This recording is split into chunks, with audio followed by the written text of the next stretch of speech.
Neemias, capítulo 1. Acharam? Ouça aí. As palavras de Neemias, filho de Acalias, no mês de Quisleu. Mês de Quisleu é o 9º mês do calendário judaico, entre novembro e dezembro, ok? Do nosso calendário. No ano 20º, estando eu na cidade de Suzã, capital do império, veio Hanani, um de meus irmãos, com alguns de Judá. Então lhes perguntei pelos judeus que escaparam e que não foram levados para o exílio e acerca de Jerusalém. E eles me falaram, os restantes que não foram levados para o exílio e se acham lá na província. Agora Israel havia, Jerusalém, sua capital, havia se tornado província. Já não era mais um governo autônomo. Disseram-me, os restantes que não foram levados para o exílio e se acham lá na província, estão em grande miséria e desprezo. Os muros de Jerusalém estão derrubados e as suas portas queimadas. Tendo eu ouvido estas palavras, quem está falando é Neemias, é o autor do livro. Tendo eu ouvido estas palavras, assentei-me e chorei, e lamentei por alguns dias, e estive jejuando, orando perante o Deus dos céus, e disse, ouça agora, Senhor Deus dos céus, Deus grande e temível, que guardas a aliança e a misericórdia para com aqueles que te amam e guardam os teus mandamentos. Deus é fiel, Deus cumpre promessas na vida daqueles que andam em obediência. Cutuca quem está do seu lado e diga, seja obediente. Ande no temor do Senhor. Vamos lá. Aí ele diz, estejam, pois, atentos os teus ouvidos e os teus olhos abertos, para acudires a oração do teu servo, para responderes a oração do teu servo, que hoje faço a tua presença dia e noite, pelos filhos de Israel, teus servos, e faço confissão pelos pecados dos filhos de Israel, os quais temos cometido contra ti. Pai, temos pecado. Neemias está colocando sobre os seus ombros a responsabilidade espiritual e está dizendo, Senhor, tudo que estamos vivendo, toda a miséria que Israel está vivendo, todo o cativeiro, que duraram 70 anos o cativeiro, ou durou 70 anos, por causa da desobediência do povo, que foi se afastando, Deus levantando profetas, confrontando, chamando ao arrependimento, eles não ouviam, e cada vez mais desligados, e cada vez mais peso espiritual, afastamento da presença de Deus, consequentemente, opressão maligna, flecha de Satanás. Aí as bênçãos foram ficando parcas, foram diminuindo, e cada vez o coração mais agitado, mais apertado, mais triste e mais contaminado pelas coisas do mundo, contaminado pelo pecado. Não é assim? Não é assim que acontece com a nossa vida, quando nós não voltamos o nosso coração para Deus, quando nós não permitimos ser confrontados, quando nós não entramos em obediência, quando nós não arrependemos dos nossos pecados. Vamos nos afastando de Deus, vamos nos afastando, e o Espírito de Deus vai tendo a sua atuação apagada, diminuída, já não mais damos crédito, ele já não tem mais a liberdade de dirigir, de orientar, e a palavra que a gente ouve é, eu estou frio, eu estou passando uma luta, eu estou cansado, eu estou desanimado. Então, uma grande quantidade de gente, milhares estavam na Babilônia, que depois caiu o império, levantou um novo império, Império Medo-Persa. Mas chega o tempo do cumprimento dos 70 anos, e Deus levanta Ciro para liberar um decreto, para que Esdras pudesse voltar com o povo para Jerusalém, para reconstruir a cidade, para reconstruir o templo. Só que os anos continuaram passando e daqui a pouco eles foram desanimando. Os muros não foram reconstruídos, preste muita atenção nisso. Aí Deus levanta os profetas pós-exílio para confrontar e dizer: é tempo de vocês se preocuparem em fazer as belas casas de vocês, e o meu templo fica sem ser reconstruído. Por isso as bênçãos de Ageu é quem disse isso. Por isso as bênçãos de vocês entram no saco, mas o saco é furado. Elas não são retidas. E agora já estão se passando mais 20 anos. E um homem se posiciona, diga, tudo começa a partir de uma pessoa.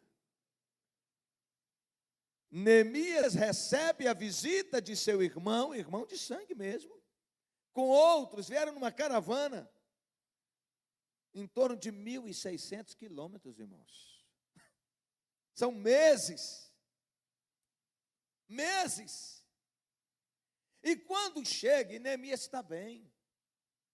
Neemias, ele trabalha no palácio, é de altíssima confiança do rei.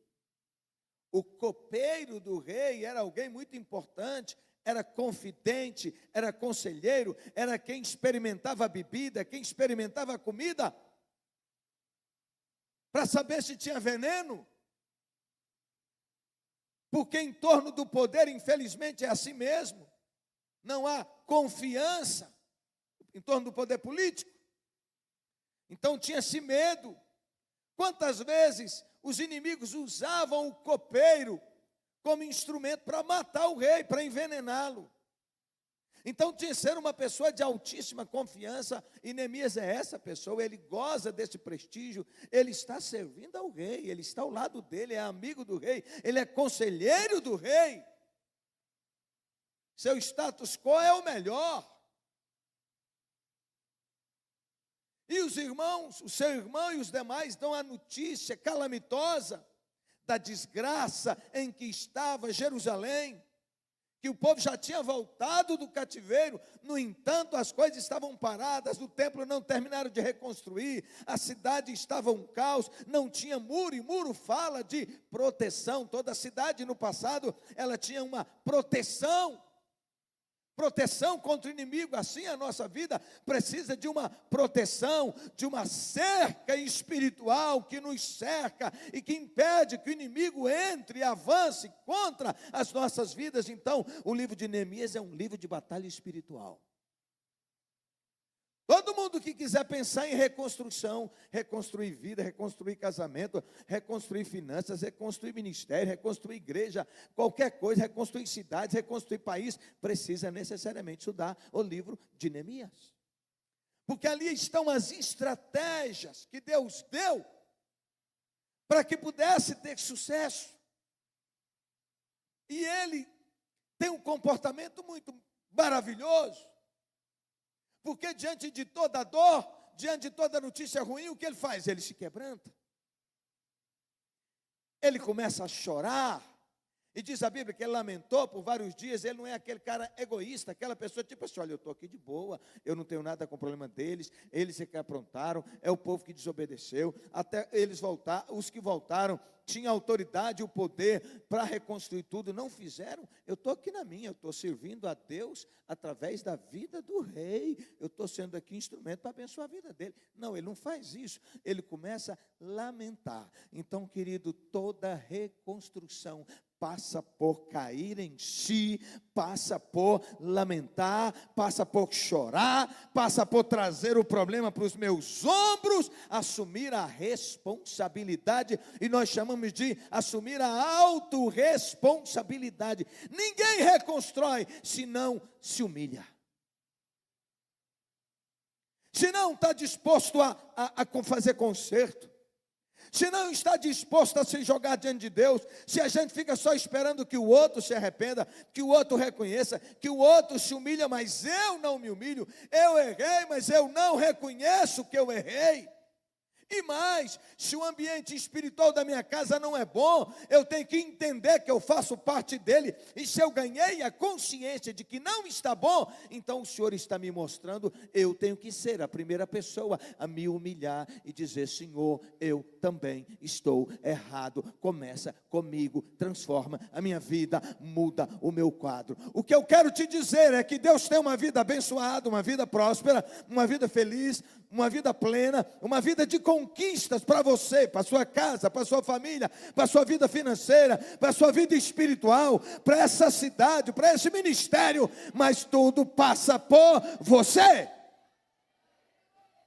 Como isso vai acontecer? Se cada um vier, hoje eu não vou, estou cansado, não sei o quê. É preciso que os pais se posicionem, é preciso que os pais se humilhem, os dias são maus. Se no passado era difícil servir ao Senhor, hoje muito mais. Hoje é posição para valentes de Deus. E é isso. E preste atenção, e se você se posiciona, Deus te respalda, Deus te abençoa, Deus te mantém em pé, Deus para o poder das trevas, Deus retém o poder do inimigo e Deus te abençoa. Então ele clama, ele se coloca na presença do Senhor. Então diga, Neemias se posiciona diante da crise. Quantas vezes no casamento você está passando por uma luta? Não tem jeito. Não tem jeito. Essa mulher não muda. Essa mulher não se posiciona. Às vezes é o homem que diz, esse homem não muda. Enquanto a gente ficar culpando os outros pelos problemas, apresentando os outros como culpados, nós não veremos a mão de Deus operando em nosso favor. O que eu quero te dizer é que é tempo de se posicionar como valente de Deus. Mas eu quero te dizer que primeiro os céus te respaldam. O Senhor vai te revestir, o Senhor vai te encher de coragem, o Senhor vai te encher de força, o Senhor vai te encher de ousadia, o seu rosto vai mudar, o seu semblante vai mudar, o seu coração vai mudar. E eu quero te dizer, em nome de Jesus, diga comigo, quando eu mudo, tudo muda ao meu redor. Quem está cheio de Deus é igual milho de pipoca, colocou no fogo, meu irmão, ele se transforma e nunca mais vai voltar a ser caroço de milho, como diz o mineiro, não vai voltar a ser peruá. Ele foi transformado. Isso quer dizer que aonde você passar, as pessoas perceberão a presença de Deus em você, você vai contagiá-las, você vai atrair. Hoje eu estou perguntando, cadê os visitantes? É porque você não traz. E por que você não traz? É porque está faltando paixão, está faltando intimidade, está faltando priorizar as coisas de Deus, entender como a Bíblia diz que o mundo jaz no maligno, que as pessoas estão caminhando a passos largos para o inferno, e diz a Bíblia que aquele que ainda não tem Jesus como Senhor e Salvador, ele está cego espiritualmente, ele está morto espiritualmente. E se alguém está morto, como é que ele vai entender? Como é que ele vai automaticamente se posicionar? Não, ele vai se levantar a partir de comandos espirituais que você dá, porque o Espírito Santo é quem convence do pecado, da justiça e do juízo. Dê um glória a Deus. É o Espírito de Deus que vai avivar a pessoa, despertar a pessoa e colocar nela o desejo pelas coisas de Deus. Qual é o caminho? Existem as estratégias. Os grupos de pastoreio são poderosos, as nossas antigas células. Porque às vezes a pessoa tem uma barreira. Igreja, eu não entro em igreja, eu nunca fui em igreja, eu não gosto de igreja, não sei o quê. Mas tem o grupo de pastoreio, aí você leva na sua casa, ele vai. Na casa de um amigo, de um vizinho, a convite seu, ele vai. Então, você está promovendo um evento de colheita. Você está levando essa pessoa para ela ouvir a voz do Espírito de Deus, que vai agir na vida dela. E ela então entra num processo de transformação. Entenda, ninguém está aqui porque é bonzinho, não. Você está aqui porque o Espírito de Deus acessou você. Você está aqui porque orações tocaram a sua vida. Você está aqui porque você está debaixo da ação do Espírito Santo de Deus. Ninguém automaticamente procura Deus. Ninguém. Às vezes Deus usa uma crise, um problema, uma luta, uma guerra, um negócio difícil, bem maior do que você, e aí você se prostra e diz: tem misericórdia de mim, e muda a minha história, essa história, esse problema, e o Espírito de Deus já começa a agir, e Ele vai levantar valentes para estar te apoiando, te ajudando e te abençoando. O que eu quero te dizer é que Deus quer encher a sua vida de graça, de glória, consequentemente essa casa de graça e de glória, te apaixonar por Ele, e você irradiar da presença de Deus, e aonde você vai, uma multidão vai te acompanhar, e você então vai trazer as pessoas para ouvir da graça, do poder do Espírito Santo de Deus, e você vai ser boca para dizer: Deus vai entrar na sua história, Deus vai transformar esse quadro, porque você vai crer, porque tem muita gente que diz que Ele faz, mas não acredita de fato. Ele fala da boca para fora do poder de Deus, mas ele não vive isso. Você precisa dizer: Senhor, eu quero experimentar o poder do Senhor na minha vida. Deus, eu quero a presença do Senhor na minha vida. Glória a Deus. Toda segunda-feira nós temos uma reunião de intercessão. Intercessão é guerra espiritual, é para confrontar os poderes das trevas. Venha para essa reunião. Você vai ficar naquela orem por mim? Não vai assumir a responsabilidade de dizer: Deus, eu estou aqui porque eu preciso que o Senhor haja. As coisas só mudam na nossa vida quando a gente chega a esse ponto. Senão não muda. Quando eu desespero para que Deus mude a minha casa, a minha vida, a minha história. Quantos estão entendendo? Dá glória a Deus.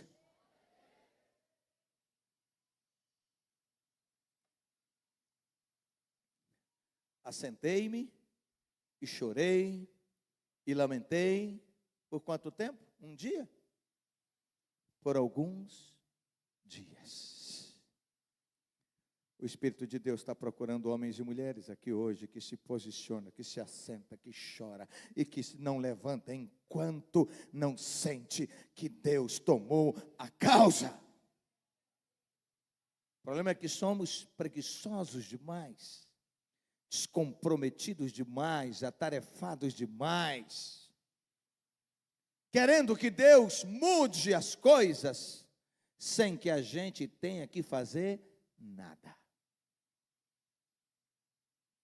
Sabe por que esse pano de saco? É sinal de humilhação. Nós estamos numa campanha de 52 dias para que Deus mude a nossa sorte como família, como igreja, como ministério, as famílias da igreja, pela cidade e pelo Brasil.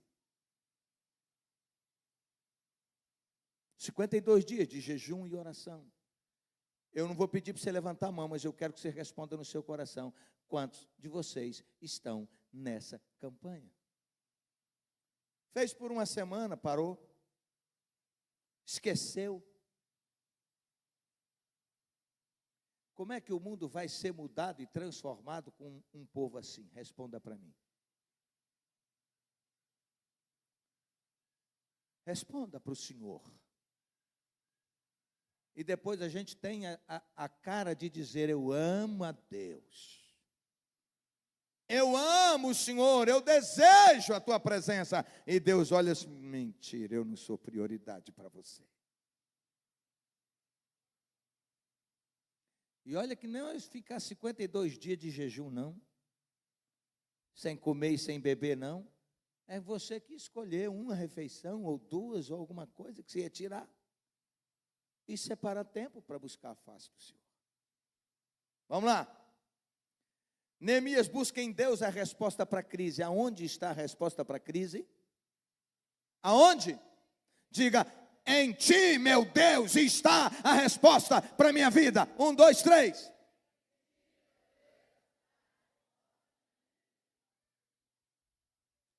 estive jejuando e orando perante o Deus dos céus. Ele sai do conforto e vai para o confronto. Diga, Neemias sai do conforto e vai para o confronto. Salário muito bom, vida muito boa, prestígio, todo mundo sonhava estar na posição que ele estava. As melhores comidas, as melhores bebidas. Diga de novo, Neemias sai do conforto e vai para o confronto. Vai para a guerra. Orar é fazer guerra espiritual, jejuar é fazer guerra espiritual. Eu falar e vocês repetem, por favor. Quem jejua tem pressa. Aleluia. Aleluia. Neemias se humilha pedindo perdão a Deus. O pecado da cidade é o nosso pecado. O pecado da nossa casa, dos nossos filhos, da nossa família, é o nosso pecado, porque ele atinge a todos nós. Ele prejudica a todos nós. Se cada povo tem o governo que merece, então nós estamos debaixo de disciplina espiritual, porque se você, eu volto a dizer, se você só vê a Globo, você só vai ver notícia que está falando que está bem. Mas o reflexo, a verdade não é essa. E o reflexo está no dia a dia do povo. O país não está bem. Precisa de quê? De valentes que se posicionem, e que orem, e que busquem, e que se humilhem, e que clamem, e que se arrependam e peçam perdão pelos pecados da nação. Foi assim com Neemias. Foi assim com inúmeros outros servos e profetas do Senhor, pedindo perdão pelo pecado dos governantes, como se fosse o pecado deles mesmos. E ele disse, versículo 5, Ah, Senhor Deus dos céus, Deus grande e terrível, que guarda a aliança e a benignidade para com aqueles que te amam e guardam os seus mandamentos. Ele está dizendo, o Senhor é maravilhoso, o Senhor abençoa, o Senhor cumpre promessa na vida daqueles que são obedientes. Aí ele diz, estejam, pois, atentos os teus ouvidos e os teus olhos abertos, para ouvires a oração que o teu servo, eu faço hoje, perante ti, dia e noite. Quanto tempo? Dia e noite. Quantas horas a gente passa com o smartphone na mão? Quantas horas nós passamos em oração? Uma coisa é falar, a outra é a nossa prática, que Deus olha e diz assim, eu não sou importante na sua vida. O que eu estou querendo te dizer, primeiro, é que Deus tem uma vida muito melhor do que cada um de nós está vivendo hoje. Talvez, eu estou satisfeito com a minha vida financeira, eu estou satisfeito. Olha, eu quero te dizer que Deus tem muito mais. Nem olhos viram, nem ouvidos ouviram aquilo que Deus tem preparado, reservado para aqueles que amam a sua presença, para aqueles que o amam. Se você quer isso, se posicione, porque Ele vai fazer. Vai fazer. E todos olharão e dirão, o que houve com você? O que houve com essa mulher? O que houve com esse menino, com esse rapaz, com esse homem? Está tendo um brilho diferente no seu rosto. Estou percebendo que você está cheio de vida, de graça, de alegria, de plenitude na presença de Deus, a plenitude de vida.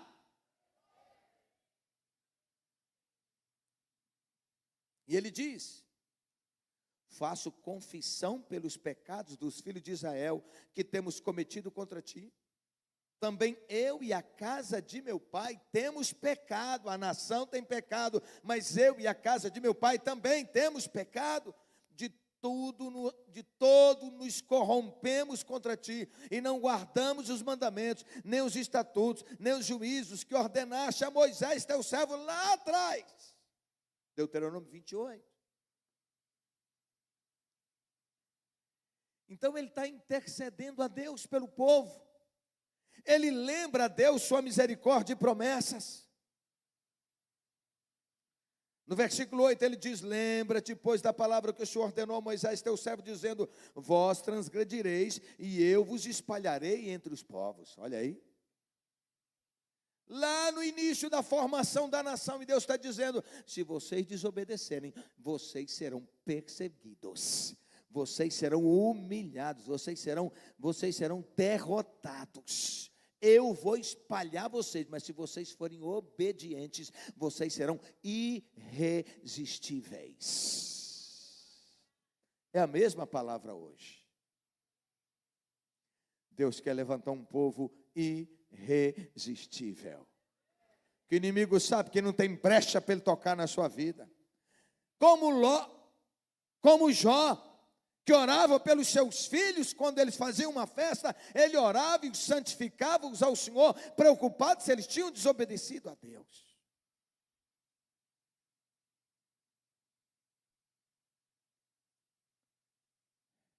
E ele diz: e vós vos convertereis a mim, e guardareis os meus mandamentos, e os cumprireis. Então, ainda que os vossos rejeitados estejam na extremidade do céu, de lá os ajuntarei, os trarei ao lugar que tenho escolhido para ali fazer habitar o meu nome. Eles são teus servos, e o teu povo que resgataste com a tua grande força e com a tua forte mão. Ei, olha aqui. Neemias está lembrando a Deus as suas promessas. Ele está dizendo: nós seríamos irresistíveis se nós obedecêssemos. Mas o Senhor também disse que se andássemos no caminho da desobediência, nós sofreríamos as consequências disso e o Senhor nos espalharia. Mas também o Senhor está dizendo a tua palavra: se nós nos voltarmos para ti, olha que lindo. Ainda que a sua vida esteja maior caos, ainda que esteja maior desgraça, ainda que o negócio espalhou tudo, bagunçou tudo, que a olho humano você olha e não vê solução, o Senhor está dizendo: eu vou ajuntar, eu vou trazer de volta, eu vou fazer, eu vou mover. A palavra do Senhor para nós é arrependimento, é nos posicionarmos na presença dEle. O laço do diabo, o grande engano do diabo é a acusação. É que ele fica te acusando o tempo todo pelas coisas que você fez errado, pelos pecados que praticou, pelos vacilos que deu, pelas portas que você abriu para a ação do inimigo. Esse é o laço dele, ele fica te culpando, te acusando, mas o Senhor está dizendo que se você volta-se para Ele, Ele te limpa, Ele te perdoa, Ele faz tudo novo na sua vida, como se você jamais tivesse cometido um pecado. Ele te levanta, e Ele entra na sua casa, na sua vida, na sua família, e muda a sua história.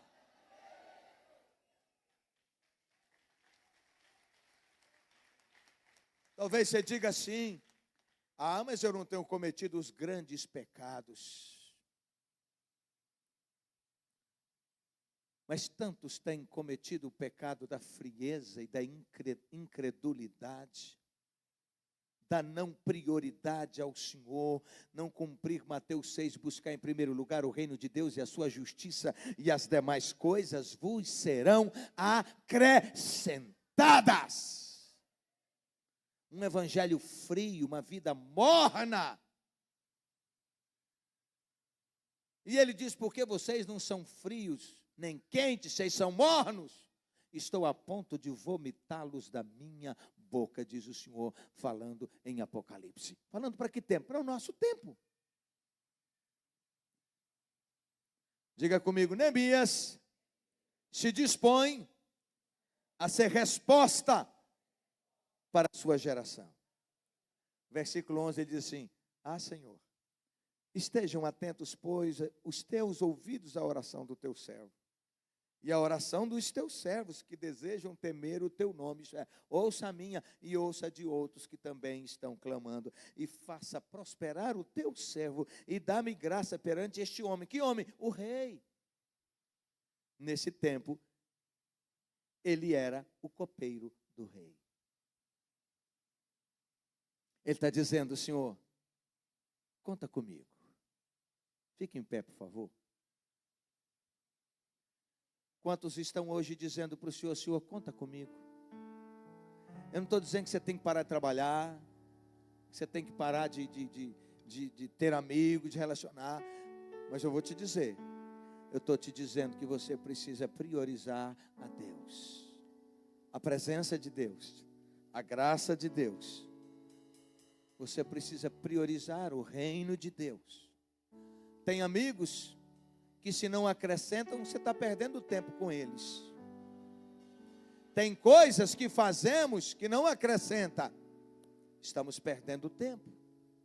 Então nós precisamos pedir: Espírito Santo, me mostra, eu quero priorizar mais o meu tempo. Espírito Santo, me mostra o que é que tem que mudar na minha vida, quais as prioridades que estão fora de ordem na minha vida. Espírito Santo, conta comigo, eis-me aqui. É isso que ele está dizendo. Ele dispõe a ser resposta. Ele está dizendo: Senhor, eu estou disposto a jogar esse fardo nos meus ombros. Ele está disposto a sair do conforto para o confronto, para uma viagem de 1.600 quilômetros, cheia de inimigos, de demônios, de principados malignos, que usariam pessoas e autoridades para impedir que a mudança acontecesse, que a reconstrução acontecesse. Ele está dizendo: eu estou disposto a sair desse lugar, dessa posição, para servir ao Senhor, para ser história, para ser instrumento do Senhor, para a manifestação da tua graça, glória e amor na vida do teu povo e na história do povo da redenção, do povo de Israel. Senhor, prepara o coração do rei. Sabe quanto tempo ele orou? 4 meses. Pula do capítulo 1 para o 2º capítulo, a gente acha que assim, ele orou 2, 3 dias, não sei o quê, e já foi falar com o rei. 4 meses. No nosso calendário, ele orou no mês de novembro, entre novembro e dezembro. E quando foi conversar com o rei, era entre março e abril. 4 meses de guerra, de oração, de jejum. E agora, depois desse tempo, ele disse: agora, Senhor, me dá o coração do rei. E quando ele chega, que ele fala com o rei, Deus lhe atende em tudo. Usa a boca do rei para respaldar, para abençoar, para dar autorização e autoridade para entrar naquele processo. E isso vai ficar para o próximo domingo, para a gente tratar. Eu tenho uma convocação de Deus aqui, para aqueles que querem ser usados pelo Senhor, para aqueles que querem se posicionar como soldados do Senhor, para aqueles que querem que o Senhor haja na sua vida e te usa. Se é contigo, se manifeste vindo à frente, ao altar, para a gente orar ao Senhor.